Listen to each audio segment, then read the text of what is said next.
1957년 10월 러시아 모스크바 시내를 떠돌며 쓰레기통을 뒤지며 살아가는 주인 없는 개 한 마리.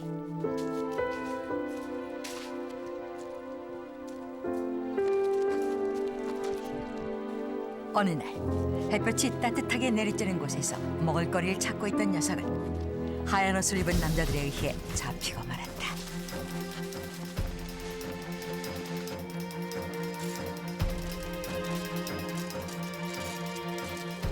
그리고 어디론가 끌려갔는데 누가 왜 자신을 데려가는지, 도대체 이곳은 어떤 곳인지 알 수 없었지만 녀석은 다른 개들을 만나면서 안심할 수 있었다.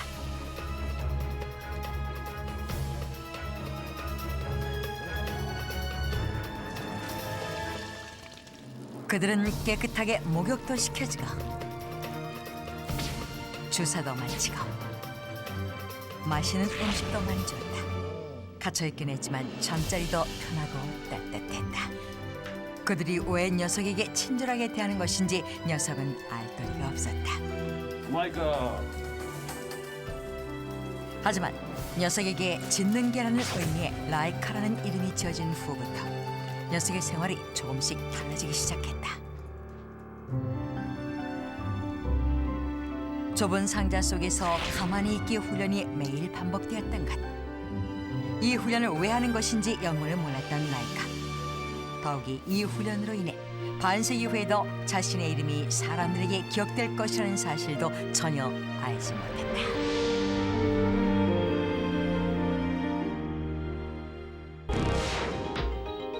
며칠째 상자 속에서 가만히 서 있는 훈련을 받았던 라이카는 금세 훈련에 적응하고 종종 칭찬을 받기 시작했다. 날이 갈수록 참기 훈련의 시간도 늘어났다. 며칠 동안 계속 묶여있다가 풀리기도 했다. 그리고 좁은 상자 속에서 먹이를 먹는 훈련과 용변을 보는 훈련도 받았다.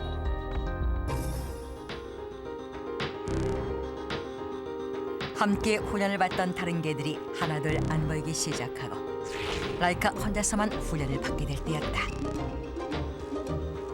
라이카가 이곳에 온 지 20여일이 지난 1957년 11월 3일. 녀석은 다른 날과 마찬가지로 좁은 상자에 올랐다. 달라진 것이라곤 유독 많은 사람들이 좁은 상자에서 훈련받는 자신의 모습을 지켜보고 사진을 찍는다는 것뿐이었다. 그리고 사람들이 숨죽여 조용해질 적 엄청난 굉음이 들리기 시작하더니 순식간에 라이카의 상자가 공중으로 붕 떠오르기 시작했다. 그랬다. 라이카가 늘 오랜 시간 잠기 훈련을 했고 지금 함께 하늘을 나는 좁은 상자는 바로 우주선이었던 것이다. 이는 우주 공간 여행에 있어서 동물이 안전하다면 인간도 안전하게 우주로 갈 수 있다는 가능성을 확인할 수 있다는 전제하에 이루어진 인공위성 발사 실험이었다. 1957년 10월 4일 최초 인공위성 발사 성공에 세계적 주목을 받고 자신감을 얻은 러시아가 그들의 가장 큰 기념일인 11월 7일 볼셰비키 40주년 혁명일에 맞춰 제2호 인공위성을 발사하기로 했던 것이었다. 당시 러시아 총리였던 후르시초프의 명령으로 이뤄진 실험에 책임자인 코를요프는 한 단계 진보된 인공위성인 생명체를 태운 인공위성 스푸트니크 2호를 준비하게 됐던 것이다. 그러나 우주선을 만들 시간도 짧았던 터라 인공위성에 탈 생명체를 훈련할 시간은 더욱 촉박했다. 결국 인간을 대신할 생명체로 개가 선정된 것이고 떠돌이 개들을 찾아 오래 참기 훈련을 시작해 이를 통과한 게 라이카가 세계 최초로 우주를 여행하는 개로 선정되는 영예를 아는 것이었다. 그렇게 우주로 날려보낸 라이카는 몸이 묶인 채 훈련했던 대로 좁은 우주선에서 물을 마시고 먹이도 먹으며 지구를 돌며 우주 공간을 떠돌았다.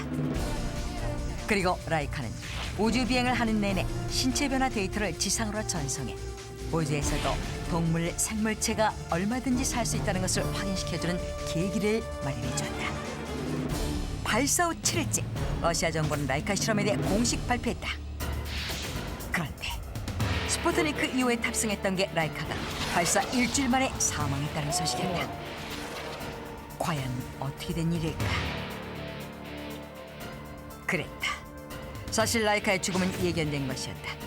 당시로서는 우주로 날려보낸 우주선을 다시 지구로 가져올 기술이 없었기 때문이었던 것. 그렇기 때문에 발사 이전부터 라이카의 신체 변화 관찰이 끝나는 10일 후 자동적으로 먹이를 통해 독극물을 투입시키고 안락사시킬 계획이었다는 것이다. 정부의 발표.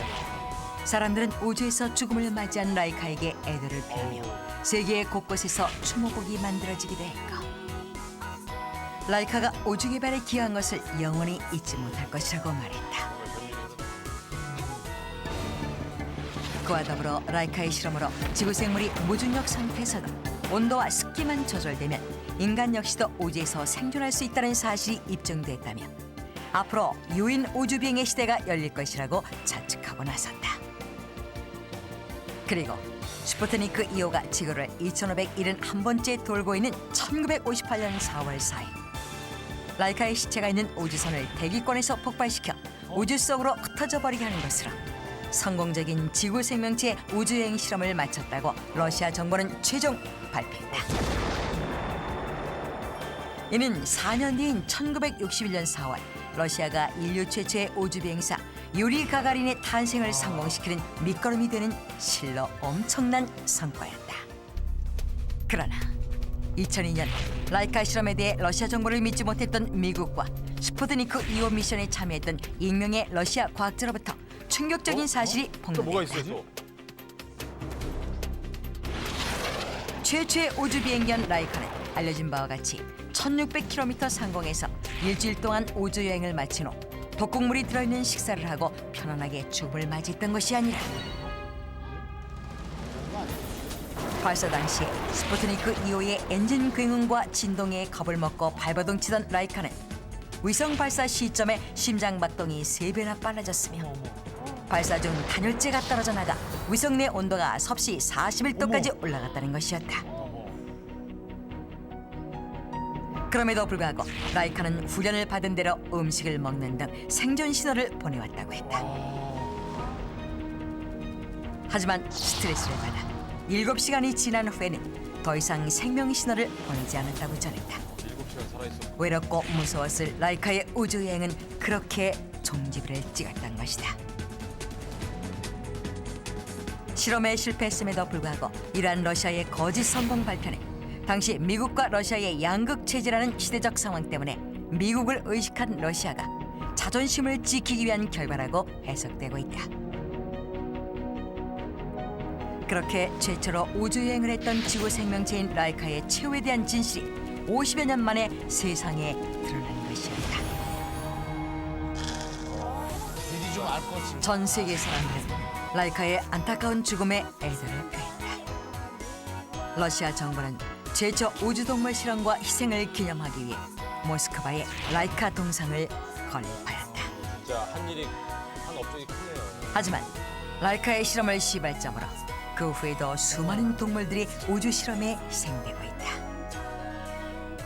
오늘날 우리가 우주 공간을 여행할 수 있는 것은 인간의 노력 못지않은 수많은 동물들의 희생이 있었기 때문은 아니었을까. 라이카